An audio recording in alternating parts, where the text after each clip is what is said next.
नमस्कार, मैं अभिराज और आप देख रहे हैं वीके न्यूज। चीन की विस्तारवादी नीति से आज पूरी दुनिया वाकिफ है।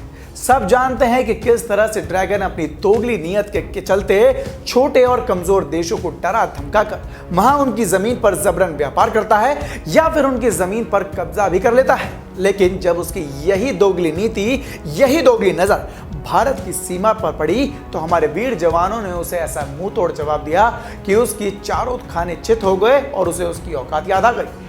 लेकिन चीन एक तानाशाह के साथ साथ बड़ा ही ठीठ किस्म का देश है और लगातार भारत से मुंह की खाने के बाद भी भारत की जमीन पर कब्जा करने का कभी ना पूरा होने वाला ख्वाब देखता रहता है। लेकिन अब एक ऐसी खबर सामने आई है जिसे जानकर चीन जल बिल मछली की तरह तड़प उठा है और लाचारी के मारे वो बौखला गया है। आइए अब आपको बताते हैं कि भारत ने ऐसा क्या किया जिससे ड्रैगन के चारों खाने चित हो गए। दरअसल भारत ने कम से कम 50,000 सैनिकों को चीन की सीमा पर भेजा गया है।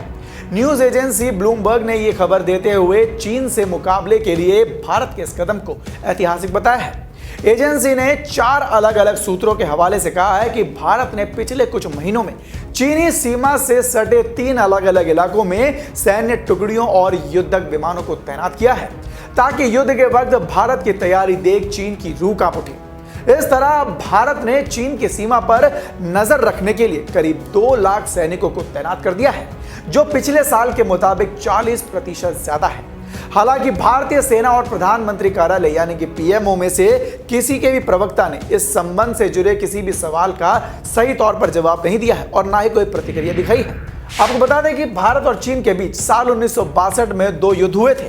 फिर भी भारत ने रणनीतिक लिहाज से पाकिस्तान को ज्यादा तवज्जो दी थी क्योंकि कश्मीर 1947 सहित दोनों देशों के बीच में बेहद संवेदनशील मुद्दा बना रहा है। लेकिन वहीं जब पिछले साल 15 जून को पूर्वी लद्दाख की गलवान घाटी में चीनी सैनिकों ने धोखे से भारतीय सैनिकों पर हमला बोल दिया था।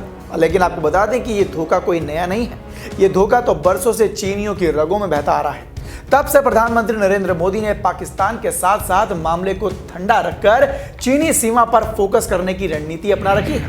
बता दें कि इस दौरान भारत ने पहले चीनी सीमा पर अतिक्रमण रोकने के लिए सैनिकों को तैनात कर दिया, लेकिन अब दल बल में भारी वृद्धि करके जवाबी हमला करने और चीनी सेना में प्रवेश करने की क्षमता भी हासिल कर ली है। एक सूत्र में कहा है कि भारत अब चीन के खिलाफ भी ऑफेंसिव डिफेंस की रणनीति अपनाने में नहीं हिचकेगा। इसके लिए एक घाटी से दूसरी घाटी तक सैनिकों को और हल्के होविजोर तोपों को लाने और ले जाने के लिए हेलीकॉप्टरों को भी तैनात करना सुनिश्चित बनाया गया है। हालांकि यह स्पष्ट नहीं है कि चीन ने भारतीय सीमा पर कितने सैनिक तैनात कर रखे हैं, लेकिन भारत इस बात से जरूर अवगत है कि पीपल्स लिबरेशन आर्मी यानी कि PLA ने तिब्बत से सैनिकों को हाल ही में शिनजियांग मिलिट्री कमांड लाया है। आपको बता दें कि यही कमांड भारत के साथ विवाद वाले इलाकों में पेट्रोलिंग की देखरेख करता है। चीन अभी भी युद्धक विमानों को रखने के लिए नए नए रनवे बिल्डिंग, बम प्रूफ बंकर के अलावा तिब्बत में विवादित सीमा के आसपास नए एयरफील्ड्स भी बना रहा है। सूत्रों के मुताबिक चीन लंबी दूरी तक मार करने वाले सक्षम हथियार, टैंक, रॉकेट और साथ ही रेजिमेंट और 2 इंजन वाले फाइटर जेट्स भी तैनात कर रखा है और इसी में जुटा हुआ है। इससे जुड़े सवाल पर चीनी विदेश मंत्रालय ने कहा कि वो इस तरह की अटकलों पर वो कोई प्रतिक्रिया नहीं देना चाहते। इसी के साथ आपको बता दें कि चीन की तैयारियों के जवाब में जब भारत ने ऐतिहासिक कदम उठाते हुए अपने सैनिकों की संख्या में भारी इजाफा कर दिया तो इससे दोनों देशों के बीच संघर्ष और खतरनाक स्तर तक पहुंचने की आशंका जताने लगी। और वैसे भी सैन्य स्तर के कई दौर की बातचीत का अभी तक कोई ठोस नतीजा नहीं निकल पाया है और पिछले साल आमने सामने आए दोनों देशों के सैनिक ज्यादातर इलाकों में अभी भी एक दूसरे पर नजरें गड़ाए बैठे हैं। लेफ्टिनेंट जनरल और नॉर्दर्न आर्मी के पूर्व कमांडर DS हुडा कहते हैं कि सीमा के किसी भी तरफ इतनी ज्यादा संख्या में सैनिकों की तैनाती खतरनाक है, खासकर तब जब बॉर्डर मैनेजमेंट प्रोटोकॉल टूट चुका हो। उन्होंने कहा कि दोनों तरफ से विवादित इलाकों की पेट्रोलिंग में बढ़ती आक्रामकता का प्रदर्शन होगा।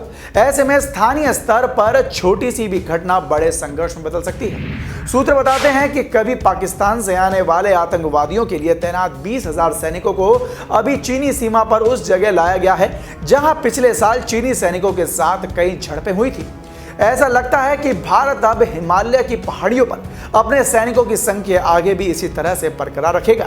संभव है कि इसके लिए पाकिस्तान की सीमा से सैनिकों को शिफ्ट किया जाए।